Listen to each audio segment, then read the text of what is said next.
So believe it or not, CNN's Donnie O'Sullivan, I think he pronounces it Donnie O'Sullivan. He interviewed Hasan Piker in the wake of My goat Kyle, even with that hair, did a video defending my ass. And I love that. Of Kamala's loss. There was an actual Hasan Piker segment on CNN in the wake of Kamala's loss where they try to get his take like, hey, why did she lose? So in other words, they're now acknowledging that there are lefty streamers and podcasters who get decent numbers because, of course, you know, the right sort of dominates the podcast space more generally, and Trump went on a whole bunch of podcasts that are either overtly right-wing or like non-political but lean right socially and culturally. You know, we went on Andrew Schultz's podcast and Theo Vaughn and Joe Rogan, and you even had J.D. Vance went on Tim Dillon's show. And so this space, which is nominally non-political, but certainly leans right, it led to the impression, man, this podcast space is just flat out right-wing. Democrats don't have the infrastructure to compete with it. And look, that's kind of bullshit, right? Because you're never going to get a left-wing space online that truly rivals the behemoth that is the right online, because there's so much big money backing the right online. And to be fair, when I say that, I'm thinking more of like, you know, the Daily Wires of the world. That's a massive operation that has massive funding from billionaires. And you have this like marriage of like the right-wing think tanks and this right-wing online media infrastructure. And then, of course, you have Rogan is an absolute behemoth. He didn't come up overtly political, but he's become more political over time. Of course, he has a massive multi-$100 million deal with Spotify, or at least he did. And whereas, look, on the Democratic side, the left, it's hard for the left to build out infrastructure like that because nobody would fund the left, because the left says we want to tax the corporations, right? We want billionaires and wealthy people to have less money, and we want to redistribute the wealth to the working class. And so you're not going to find an investor who's too keen on that idea. But having said that, given all of like the institutional biases, yeah, it'd be the dumbest fucking investment of all time. Hey, I'm gonna go invest money into a propaganda mouthpiece whose primary purpose is to make me not exist. Okay, my level of wealth inequality must not exist. And as a very wealthy guy, I'm just gonna dump a shitload of money into people that proudly and loudly say that over and over again. Against the left, there are, of course, outlets that are on the left, or there are individual podcasters or streamers who are on the left. Some of them a little more Democratic Party adjacent, like your Brian Tyler Cohens, for example. Some of them a little bit more outsiders, like your Hasan, for example. But it's interesting that now this is probably the first time that I've seen a genuine acknowledgement of, yeah, there actually is some Democratic media, some liberal media, and some left-wing media. So CNN went and spoke to Hasan Piker. And here we have not only what Hasan said, but the reaction from Bakari Sellers, which is interesting to say the least. So let's watch, and then I'll break it down for you. Hasan Piker is a social media superstar, really, with almost 3 million followers on the video streaming platform Twitch. Yeah. He's a progressive fan of Bernie Sanders. So popular, Democratic Party invited him to the DNC in August, and he sat down with CNN's Donnie O'Sullivan. And by the way, didn't he get kicked out? I think he got kicked out towards the end. Correct me if I'm wrong. Put it below. Here's a little bit. There's a general sense that when it comes to the world of podcasts, we let bygones be bygones. We let bygones be bygones. All that Trump did a much better job with that than Democrats and Harris. Absolutely. I think that's true. Harris did consider going on Joe Rogan. Yeah. But she didn't. What is it that the Democrat Party has to do differently? Well, I think that they need to change their policies. It's a policy thing. Yes, it's 100% a policy thing. Which is the boring answer. Although it would be very self-serving for me to say, I'm the left's Joe Rogan, the Democratic Party should give me millions of dollars. That's not going to solve this problem. What will solve this problem is if the Democratic Party actually adopts real left-wing economic populist messaging instead of purposely avoiding that stuff because they're terrified of upsetting their corporate donors. I think Trump speaks to mail insecurities better, and I think Trump speaks to the anger that people have, whereas the other side of the political spectrum does not speak to that anger at all. Joining us right now, CNN senior political commentator Bakari Sellers and Lance Trover, the former spokesperson for Doug Burgum when he was running in the Republican presidential primary. It's good to see you guys. Thank you. Bakari, what do you think of all that? What Hassan Piker was telling Donnie. I wish he was paying attention. I mean, it's patently absurd to say that he wishes that Kamala Harris would adopt some populist economic policies. Was he talking about the fact that she wanted to build 3 million new homes with housing tax credits, or was he talking about the child tax credit or the earned income tax credit? You guys have heard my commentary on this, obviously. It's so funny to be like, that's called populism. You don't understand. You don't know what populism is. Thanks, man. Kind of wild. Hassan does a bid and doesn't want to have a conversation. I don't know. People want clicks, I guess. At least invite me to the dialogue in your head. Bakari, you Apex shill. Hassan just read this tweet live and said he's down to have you on, and he's never had an issue with that. God damn. My fans are ripping into him.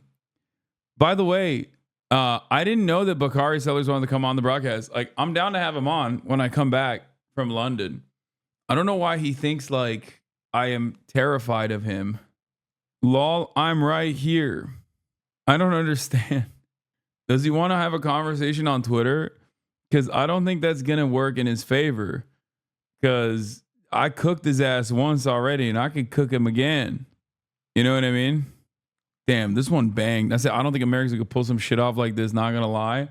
92,000 likes. Holy fuck. He don't watch the stream. I know. All right, let's just move on, actually. Let's get back to Kyle. I mean, the economic policies that she laid out were numerous. And she was the one who actually put forth policy plans. She put forth policy plans for African-American males. She put forth policy plans for Hispanic voters. So, I mean, I find it really troubling when people want to have a policy discussion.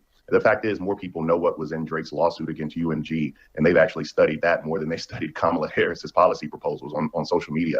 So I don't really want to hear a conversation about she should have put forth more economic policy proposals when that was not the issue in this race at all. Okay. Let me react to this. So on the overarching point, on the macro point, Hassan is completely correct, and I'll break that down in a second.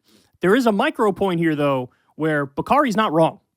So Bakari's not wrong because there was a blind study that was done, and in that blind study, 80% of the voters preferred Kamala Harris's policies to Trump's policies. Right? So this is not just about policy. It's not. Yeah, I recognize that as well. I also see that as a failure of the campaign. I see that as a failure of the campaign. It's a communications failure. It's a failure of the administration, and it's a failure of the campaign. It always is the problem of the campaign. It is never the fault of the voters. Oh, man, they didn't pay attention. Oh, man, they didn't understand all the good things. They didn't understand all the good things that we were offering. It's like, no, dude, you didn't communicate it. That's it. It's not just about policy. Now, having said that, Hassan is right on the macro point for this reason. Because what Hassan is saying is, look, you have to be in favor of the big, bold, populist policies, but you have to tie that together with a grand narrative of here are the villains and here are the good guys. And we're on the side of the good guys and we're going to fight these villains to improve your life. And that's where the Democrats go wrong, is they are technocratic status quo managers. They're eggheads. They say, here's my list of policies. Take a look and tell me if you like it. And it's very like, it's like box checking type attitude, right? And that's not going to work, especially because voters just didn't believe Kamala, right? They didn't believe it. If you ask people, hey, what's Trump about? Trump, they say, oh, he's in favor of cracking down on immigration, right? Like there's an answer there. In Trump's conception of the world, you need to, for all of your problems, you need to blame immigrants, you need to blame trans people, you need to blame Hollywood and cultural elites and democratic elites. They are the cause of all of your problems, and I am going to fight for you. And he also did a good job of being like, you feel the pressure of the economy, and you know who's at fault? Immigrants. I'm going to save you from that. He would recognize the anger and frustration that people felt, and then he would redirect that specifically towards an area that he's comfortable fighting in. And then Democrats were like, okay, we'll swim in these treacherous waters with you. It's like, no, that's their water. Okay, this is why I always say, I don't go to the neighborhood where sharks are. I don't swim in their water. And they respect me for it. But if I catch a shark walking down the street, I'll beat his ass. If I see a shark out of the water, I'm kicking him in the fucking face because he's dying anyway. He can't breathe. Same goes for me in his space. I'm not going to his backyard. I'm not going to his neighborhood swimming around. Wait, you always say that? I have said this before. I've talked about why I'm afraid of going in the ocean. I have respect for the sharks. I don't go into their neighborhood because of my respect for the sharks. Okay? But if they came into my neighborhood, I beat their ass. So there's an answer. There's a story. There's a narrative. On the Democratic side, even though Kamala's policies were 1 trillion times better, there is no story. There is no narrative. Right? So, in other words, what Hasan's point is, and those are good policies Bakari laid out, but let's keep it real. A tax credit is not going to hit as hard as universal health care. Everybody gets health care. It's not going to hit as hard as we're going to raise minimum wage. Everybody's getting a wage increase. It's not going to hit as hard as you are screwed right now because of billionaires and multinational corporations and the big money donors who have rigged the government in their favor and against you. I'm going to stand up and fight the billionaires and the donor class. No, you don't understand. Kamala Harris fought the transnational gangs. And I'm going to return the power to the people and deliver you guys the things that you say you want. So, as I pointed out in the previous segment, there's actually data to back up Hasan's point here, right? This is the data. So, early on in the process, Kamala was leaning heavy into progressive economic issues. Capital gains tax, billionaire tax, corporate accountability, tax the rich, stuff like that, right? And then as time went on, the progressive economic issues fell off, and she started talking. I wonder why. Why? Oh, I wonder if it was like right around the same time as Tony West was like, yo, Kamala, my sister-in-law, maybe you need to cut it out with this anti-billionaire, anti-corporate messaging. Talking more broadly about the economy, right? Think wages, jobs, workers, unemployment, whatever, stock market type shit, more general stuff, small business related stuff.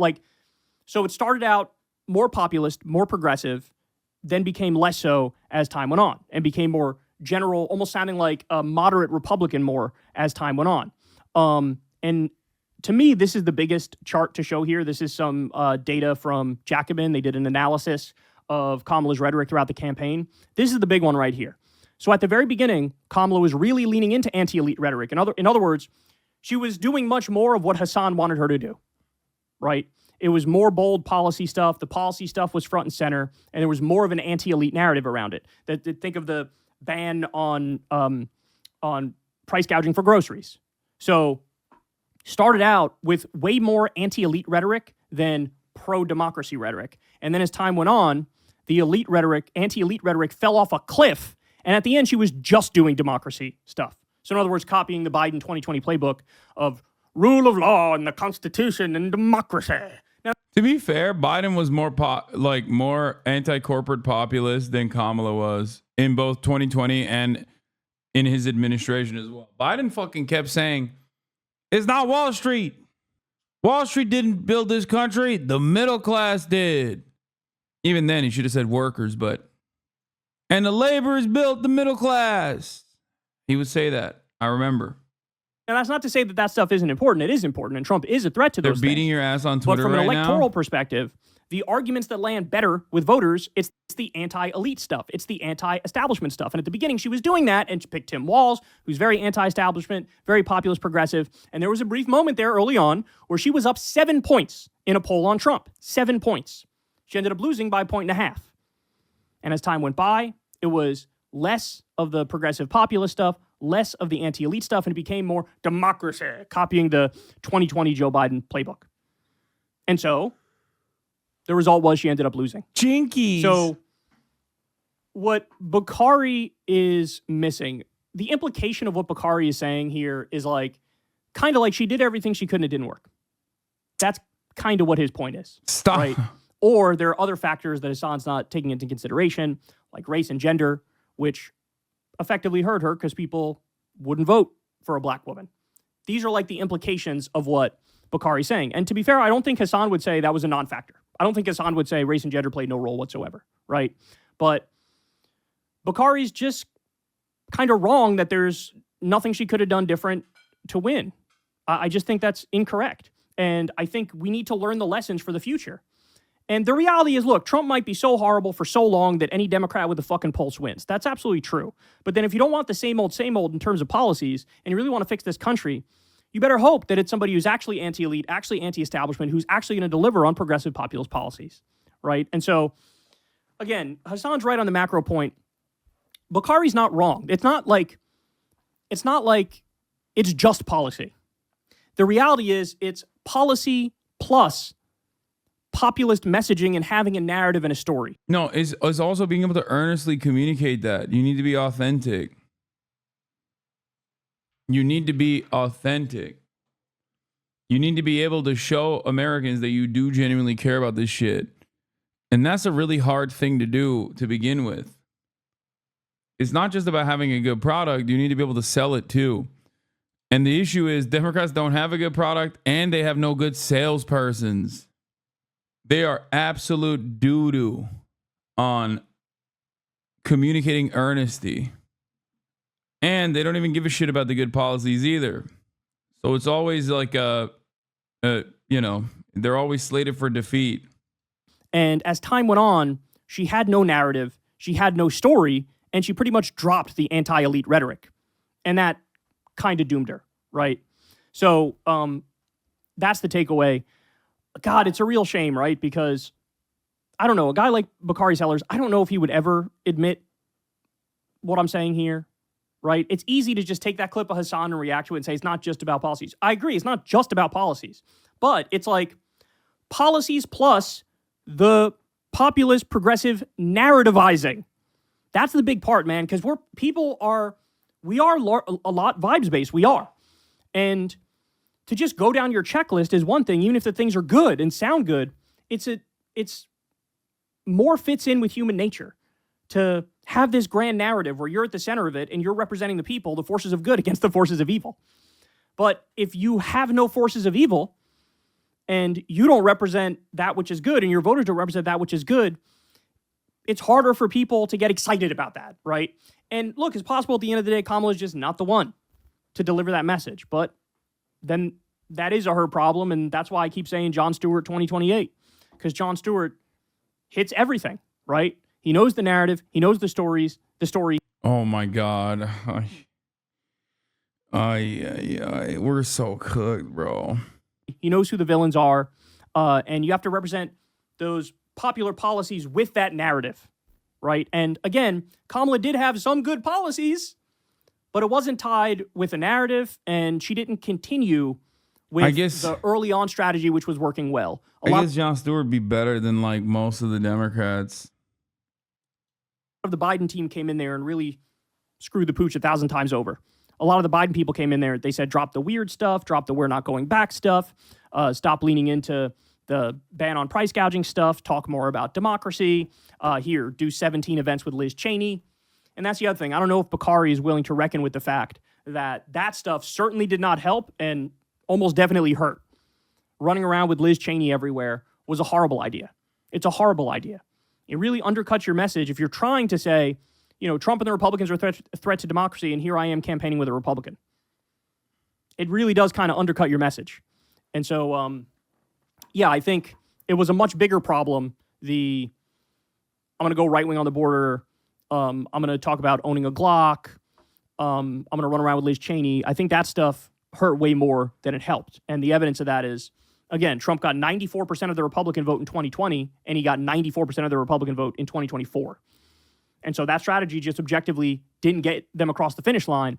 And what I want to prevent is Democrats from going, no, we need to go further in that direction in order to win. We need to be more pro-Republican. We need to be more neoliberal. We need to be less woke, right? I'm afraid of that. And that's sort of the direction a lot of commentators want to take us in. And it's important that we stand up against that. Hey, y'all, do me a favor and